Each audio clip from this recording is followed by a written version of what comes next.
Okay, for me, JC was a tough time. I had some personal challenges, so it affected my grades. And when I got my A-level cert, the first thing that I did was I just broke down in tears. It was a horribly embarrassing moment, just crying and crying, because it was a very bad grade, and I thought that, oh, this is the end. And I felt this way because at that time I tied my worth to my grades. So this was one of the learnings that I would say learned, that your worth is not defined by your grades. Yeah, and after that, I'm thankful for supportive parents that say it's okay, as long as you've done your best, it's not about the grades, you can try something else, or learn something else. So it's from there that I slowly picked myself up again after getting rejected from the local U's, and didn't get what I want. So initially, before A-levels, I had this plan in my mind. I was gonna get straight A's, I was gonna go to NIE, and then become a PE teacher. So that was my life path that time. Oh, okay, I didn't know that. Yeah, so when I wanted to apply to sports science management, I didn't get in. I get NIE, didn't get in. So I applied to quite a few, and all was just gone. And at that moment it was quite a low point in my life. But well, after that, things still work out. It's still okay. Yeah, life still goes on. Sure. So I had applied for a university basically out of NS. So previously I grew up in China, and then I came back to Singapore, or came to Singapore to serve national service for 2 years. So then upon finishing that, my NS was kind of wrapped up, I think it was February of that year where the application started coming out. So I think February of the year I was about to ORD was when I sent out these applications. So I mean, I honestly had no idea, like it was just this thought growing up that you're supposed to go to like do your, so I did IB. The story that I had in my head was, okay, you do middle school, high school, get your IB diploma, and then you're gonna go to a college. And that's it. And then so like in my head, I was like, okay, cool. So then I applied to the colleges that I could think of or could find out about. I got my admissions. Apparently I did well for these interview parts. So I actually didn't know, like that was a pretty dragged out process because application was like February. I think I was notified only about like late March that they were planning to interview me. And then the interview was like in April or something. And then like by May, like usually most people already have settled like where they're going, and I still had no idea because I didn't get anything. So here I was thinking, crap, I messed up because I rejected the biology thing. I was like, maybe I have to wait another year or figure something else out. And then within a week, it was very strange. I got a letter from NUS, and then I had dropped the idea of going to Hong Kong, but I received a letter from HKU as well, both for business school. So it kind of just became a de facto choice because that was what was presented to me on the table, like at the end of this whole process. Okay, for myself was the life path that I paved for myself didn't work out. And so I went to my next option, which is what am I interested in, what am I passionate about. And then at that moment, it was nutrition. It was about using food as medicine, it's about health prevention, by eating healthy, staying healthy. So I went down that path. But learning something that you enjoy, it may be a different thing. And at the end, when I thought in the more practical sense of, do I really want to do this for my whole life? I don't know. So it was at the end of the course that I thought, oh no, I have spent 3 years. Yeah, I do think it's a waste of your money going overseas, spend so much time and effort to study something that you'll not do in future.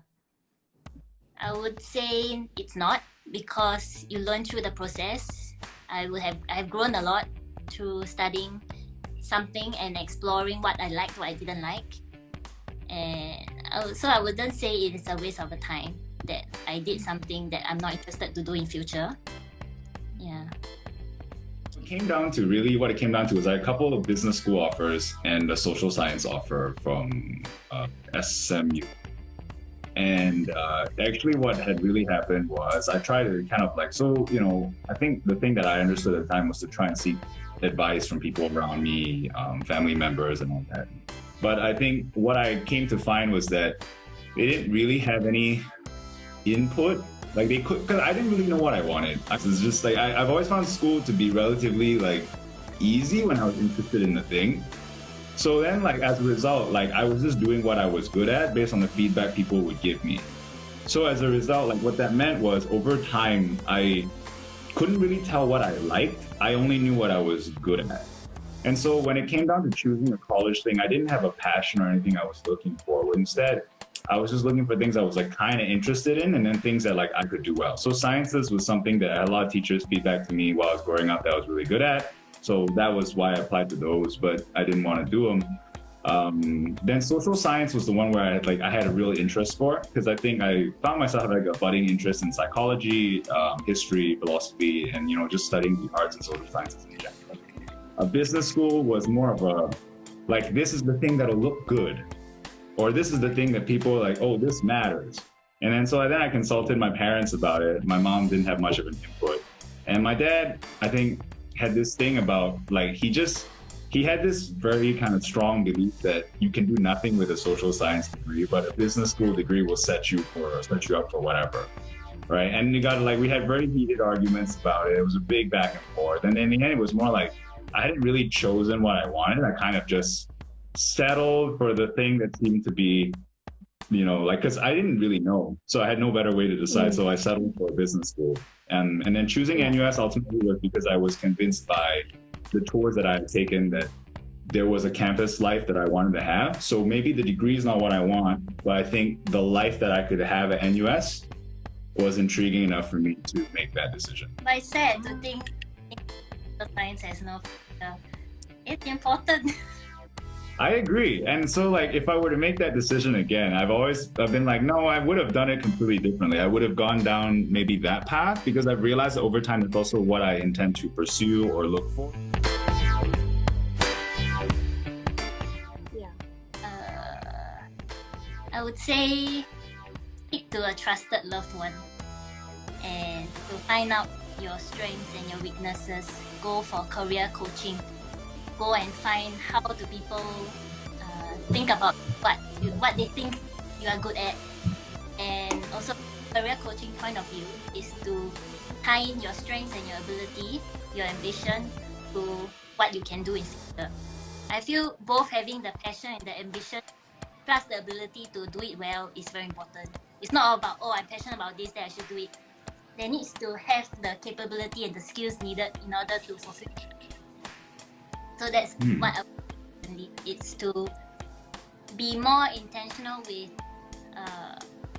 the career that I choose instead of being so rash. Last time I was very rash and adventurous. Okay, I'll just do what I'm passionate about. I'll just go and do it without thinking.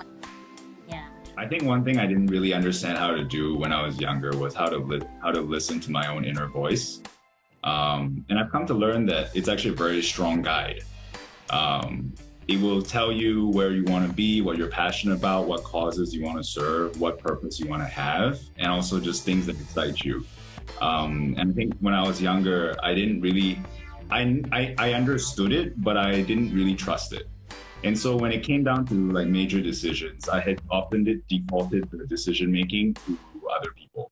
Right. So like I think as like an 18, 20-year-old, like, okay, well, who would you trust the most? Probably most people, maybe your parents or an older like family figure. Right. So that's how I kind of, in some sense, I felt like I ask them and let them make the decision for me. On hindsight, I think it's not really about choosing social sciences. Rather, it's more about I would have probably done what I felt like I needed at the time, was to take some time off to learn about myself, maybe find a mentor that you want to try out and go through that process first before making kind of a decision. Because I think at the end of the day, like we can talk about this later, which is the college decision is like, that's a 3-4 year commitment, So it's best to, not sure you have to know it for sure, but it's good to have a better idea of what your inner voice is telling you, is what I would say. Like it's this whole thing about like, we maybe sometimes have a narrative in our heads. We have to be a certain person at a certain time, be able to achieve certain things at this age and all that stuff. And the truth be told is that, that's, your life is yours and you will live it at the pace that's ready for you. And you know, whatever is meant to come will come when it should, and never sooner. There are things like sometimes there are opportunities that come up earlier, but you're not ready for. And you're likewise, they might still not work out because you're not prepared for them either physically, mentally, or emotionally, or otherwise.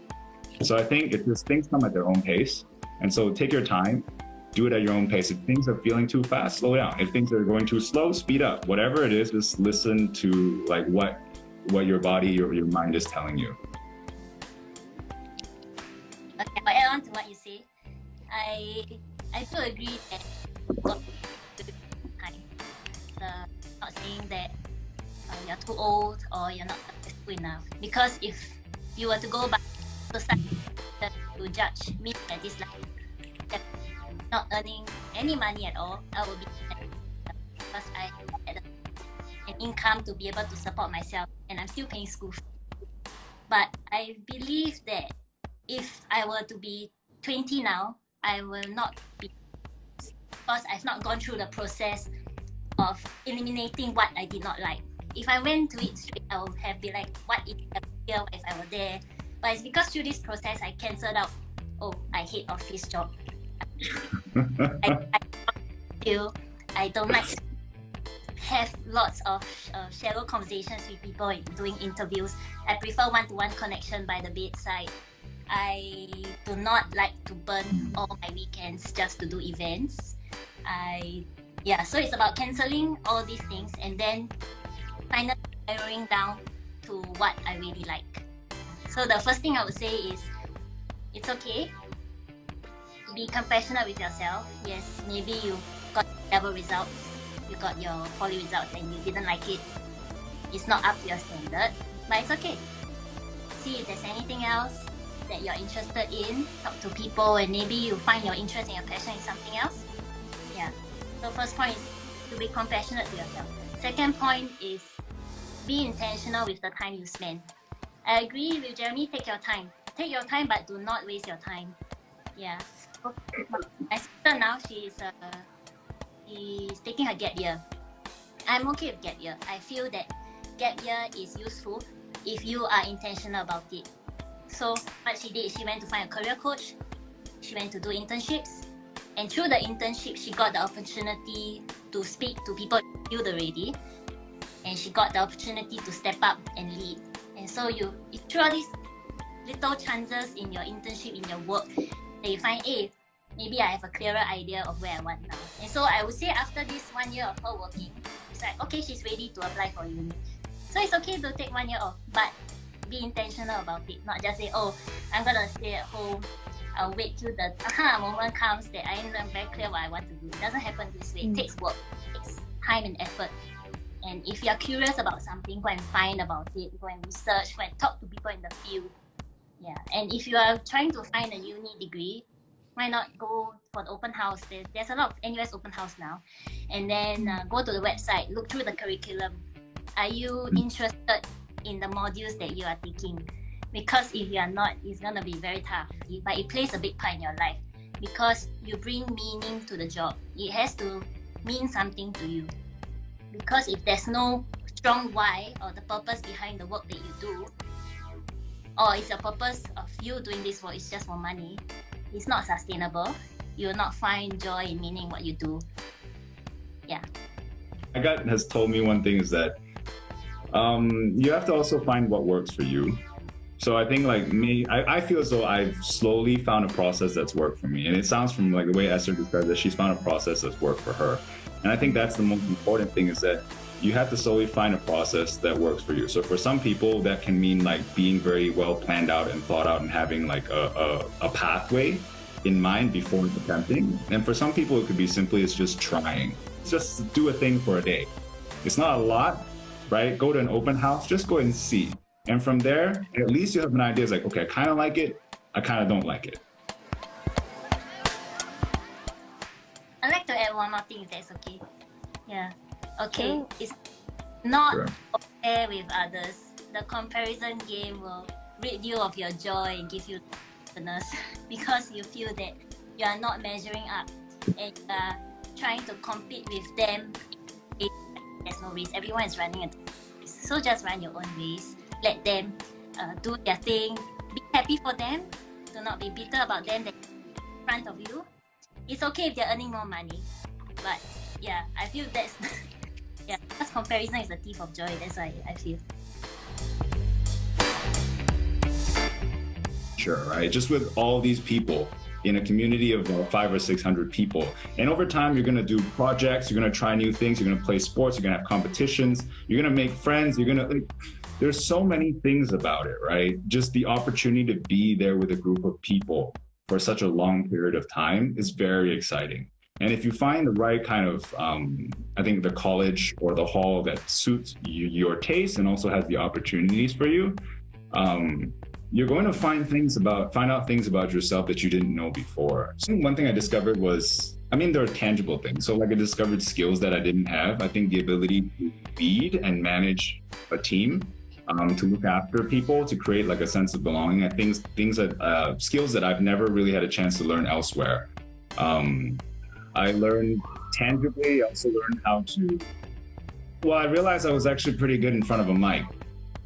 Honestly. For me, I'm just very thankful that uni is still possible in COVID, and the faculty has been, I would say, very resilient.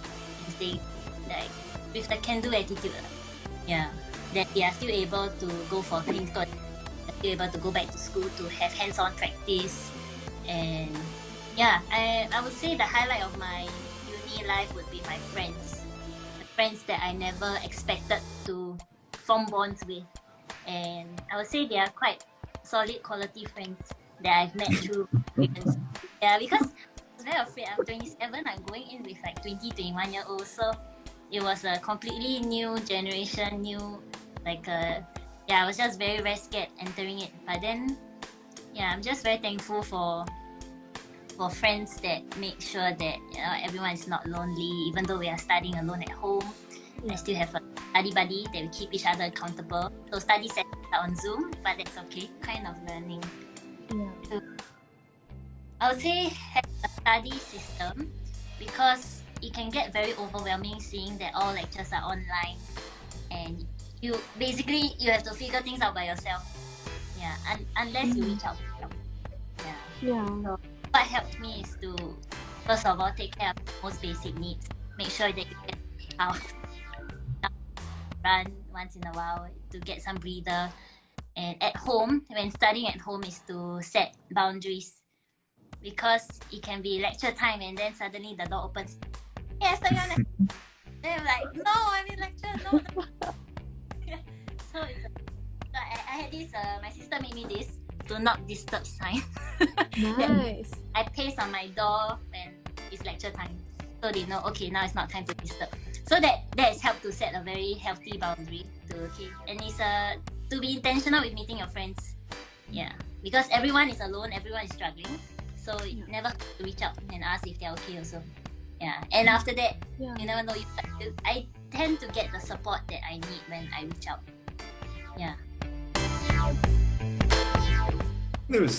I don't have the word for it, but it just always felt very competitive. But I had fun with it. Like, there was a fun competition for it, but I understand that's not how a lot of people's experiences were a mix all the sorts. It's an interesting place of its own. But I think so. I always felt kind of tense when I was there.